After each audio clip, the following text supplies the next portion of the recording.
Greek মাইথোলজিতে বলা হয়েছে Titan হলো মহাকাশের দেবতা, যে টাইটান নামক একটি কোনো গ্রহ থেকে এসেছিল। আমাদের সৌরজগতে পৃথিবী একমাত্র গ্রহ যেখানে প্রাণ রয়েছে।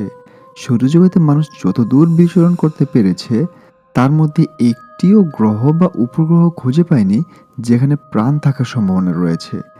কিন্তু আজ আমি এমন একটি উপগ্রহের নাম বলবো যেখানে প্রাণ থাকার সম্ভাবনা থাকলেও থাকতে পারে বলে বৈজ্ঞানিকরা জানাচ্ছেন। আজ আমরা এই সৌরমণ্ডলের দ্বিতীয় সবচেয়ে বড় উপগ্রহ টাইটানের ব্যাপারে আলোচনা করব। 25 মার্চ 1655 সালে ডাচ অ্যাস্ট্রোনমার ক্রিশ্চিয়ান হাইজিন টাইটানের আবিষ্কার করেছিলেন। টাইটান আমাদের সৌরজগতের একমাত্র উপগ্রহ যেখানে পৃথিবীর মতো অ্যাটমসফিয়ার রয়েছে। টাইটানের বায়ুমণ্ডল ধূলিকণা দ্বারা আচ্ছাদিত, তাই বহুদিন ধরে আমাদের কাছে টাইটান একটি রহস্য হয়েছিল। টাইটানের বায়ুমণ্ডল ভূপৃষ্ঠ থেকে প্রায় 600 কিলোমিটার উপরে অবস্থিত, যা পৃথিবীর বায়ুমণ্ডলের তুলনায় অনেক অনেক উঁচু। আর এই কারণে বহু বছর ধরে টাইটানকে সৌরজগতের সবচেয়ে বড় উপগ্রহ মনে করা হতো। কিন্তু পরবর্তীতে 1980 সালে ভাইজাস মহাকাশযানের আকারের সঠিক পরিমাপ করে এবং এই তথ্য দেয় যে আমাদের সৌরমণ্ডলের সবচেয়ে বড় উপগ্রহ হলো গ্যানিমেড, আর টাইটান রয়েছে দ্বিতীয় স্থানে। টাইটানের আকার আমাদের চাঁদ এবং মঙ্গল গ্রহের থেকেও বড়। টাইটানকে নিয়ে অনেক রহস্যময় তথ্য আছে যা সর্বদা মহাকাশ বৈজ্ঞানিকদের রোমাঞ্চিত করে এসেছে। শনি গ্রহ থেকে প্রায় 1.2 মিলিয়ন কিলোমিটার দূরে অবস্থিত এই উপগ্রহকে একটি জীবন্ত উপগ্রহ বলে মনে করা হয়, যেখানে প্রতিনিয়ত কোনো না কোনো কেমিক্যাল বা জিওলজিক্যাল প্রক্রিয়া ঘটে চলছে। শনি গ্রহের 6 নম্বর উপগ্রহ হচ্ছে টাইটান। এর ডায়ামিটার 5151 কিলোমিটার। টাইটানের একদিন সমান পৃথিবীর 15 দিন 22 ঘন্টা। টাইটানের ভূত্বক খুবই পাতলা, এর গভীরতা প্রায় 3400 কিলোমিটার। অনুমান করা হয় এর ভূত্বক কঠিন বরফে আচ্ছাদিত। টাইটান আমাদের পৃথিবীর মতোই বায়ুমণ্ডল রয়েছে, যেখানে 95% নাইট্রোজেন রয়েছে আর বাকি 5% রয়েছে মিথেন, হাইড্রোজেন এবং অন্যান্য গ্যাস।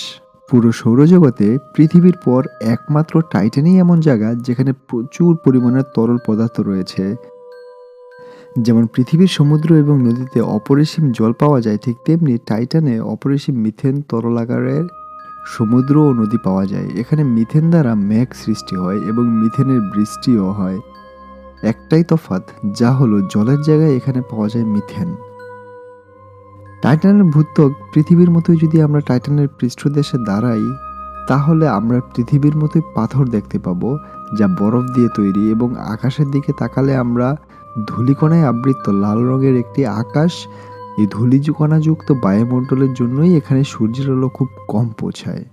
মনে করা হয় টাইটানের প্রাকৃতিক গঠন, অর্থাৎ এখানকার নদী, সমুদ্র এবং পাহাড় পর্বত, এই সব কিছুর উপরেই মিথেনের প্রভাব বিস্তার করছে। টাইটানে আগ্নেয়গিরিও দেখতে পাওয়া যায়, কিন্তু সেই আগ্নেয়গিরি থেকে লাভার বদলে নির্গত হয় অতি ঠান্ডা ওয়াটার, অ্যামোনিয়া ও মিথেন। এই ভলকেনগুলিতে আইস ভলকেন বলা হয়। অনুমান করা হয় টাইটানের সৃষ্টি আমাদের সৌরমণ্ডল সৃষ্টির সময়ই হয়েছিল, কিন্তু টাইটানের বায়ুমণ্ডল খুবই নতুন। এটি প্রায় 1 মিলিয়ন থেকে 1 বিলিয়ন বছরের পুরনো। টাইটানের গড় তাপমাত্রা -180 ডিগ্রি সেলসিয়াস, যাতে প্রচুর ধূলিকণা থাকার ফলে সূর্যের আলো রিফ্লেক্ট করে মহাকাশে ফিরে যায়। টাইটানের সবচেয়ে লম্বা নদী 250 মাইল দীর্ঘ, যার তুলনা পৃথিবীর নীল নদের সাথে করা হয়। প্রবাহমান এই নদী মিথেন ও ইথেন দ্বারা গঠিত, যা উপগ্রহের সবচাইতে বড় দ্বিতীয় ঝিল লিজিয়ামেরিতে মিশেছে। এই উপগ্রহের সবচেয়ে বড় ঝিল হল ক্র্যাঙ্কেন, যা 1,54,000 স্কোয়ার মাইল এলাকা জুড়ে বিস্তৃত। এই ঝিল আমেরিকার লেক সুপিরিয়রের থেকে 5 গুণ বড়। এই সমস্ত ঝিলে অনেক আইল্যান্ড দেখতে পাওয়া গেছে, কিন্তু লিজিয়া ঝিলে যে আইল্যান্ড দেখতে পাওয়া গেছে তার গতিবিধি খুবই রহস্যময়। এই আইল্যান্ডগুলো মাঝে মাঝে অদৃশ্য হয়ে যায়, আবার কিছু সময় পর এগুলো পুনরায় ফিরে আসে। এই রহস্যময় আইল্যান্ডগুলোর নাম দেওয়া হয়েছে ম্যাজিক আইল্যান্ড। এই সমস্ত রহস্যময় ঘটনার পিছনে কি ব্যাখ্যা আছে তা জানার জন্য বৈজ্ঞানিকরা আজও চেষ্টা চালিয়ে যাচ্ছে। এই সমস্ত রহস্যভেদ করার জন্য টাইটানে বহুবার মহাকাশযান পাঠানো হয়েছে। টাইটানের প্রথম মহাকাশ পায়োনির 11 পাঠানো হয়েছিল 1973 সালে, যা এই তথ্য সংগ্রহ করেছিল যে এটা খুবই ঠান্ডা একটি উপগ্রহ যেখানে প্রাণ থাকার উপযুক্ত পরিবেশ নেই। পায়োনির 11 টাইটানের কিছু ছবিও পৃথিবীতে পাঠিয়েছিল। এরপর 1980 এবং 81-তে টাইটানিতে ভয়েজার 1 এবং ভয়েজার 2 নামক দুটি মহাকাশযান পাঠানো হয়েছিল। ভয়েজার 1কে এমনভাবে ডিজাইন করা হয়েছিল যাতে এটি টাইটানকে প্রদক্ষিত করার সময় টাইটানের বায়ুমণ্ডল এবং আকারের সঠিক পরিমাপ করতে পারে। কিন্তু টাইটান সর্বদাই আমাদের জন্য রহস্যময় উপগ্রহ হয়ে রয়ে গিয়েছে। এই রহস্য উদ্ঘাটন করার জন্য ক্যাসিনি হাইজেন্স নামক আরও একটি মহাকাশযানকে টাইটানকে পাঠানো হয়। 1 জুলাই 2004 সালে টাইটানের বায়ুমণ্ডলে প্রবেশ করে ক্যাসিনি হাইজেন্স। এটি ছিল নাসা এবং ইউরোপিয়ান স্পেস এজেন্সির যৌথ মিশন।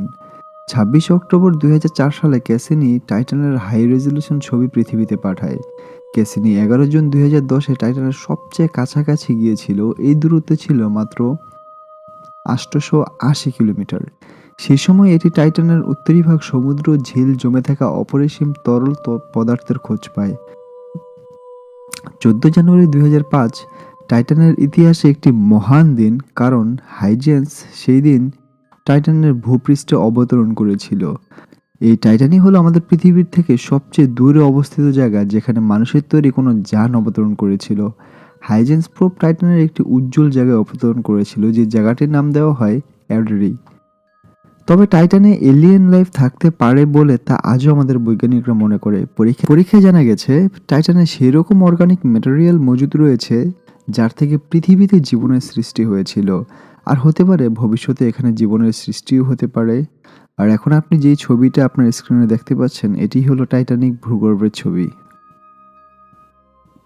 বৈজ্ঞানিকরা মনে করেন টাইটানে মিথেনের ঝিল বা সমুদ্রে জীবন থাকতে পারে, যেমনটা পৃথিবীর সমুদ্রে দেখতে পাওয়া যায়। ধারণা করা হচ্ছে সেই সমস্ত প্রাণীরা হয়তো শ্বাস নেওয়ার জন্য অক্সিজেনের বদলে H2 ব্যবহার করে, আর তারা গ্লুকোজের জায়গায় অ্যাসিলাটিনের সাহায্যে মেটাবলাইজ করে। হতে পারে তারা কার্বন ডাই অক্সাইডের বদলে মিথেন বাতাস ছাড়ে। আমরা পৃথিবীতে পানীয় হিসেবে জলকে ব্যবহার করি, টাইটানের হয়তো মিথেন বা ইথেনের ব্যবহার করা হয়। কিন্তু এত সম্ভাবনা থাকা সত্ত্বেও টাইটানে মানব জীবন অসম্ভব। এর সবচেয়ে বড় উদাহরণ হলো সূর্য, যা অনেক অনেক দূরে অবস্থিত, আর এখানকার পরিবেশটা খুবই ঠান্ডা এবং জমাট অবস্থায় রয়েছে। এখানে ওয়াটার মলিকিউল নেই বললেই চলে, আর কার্বন ডাই অক্সাইড খুব কম পরিমাণে আছে। কম অক্সিজেন এবং কম আলো এখানে জীবন ধারণের জন্য খুবই কঠিন।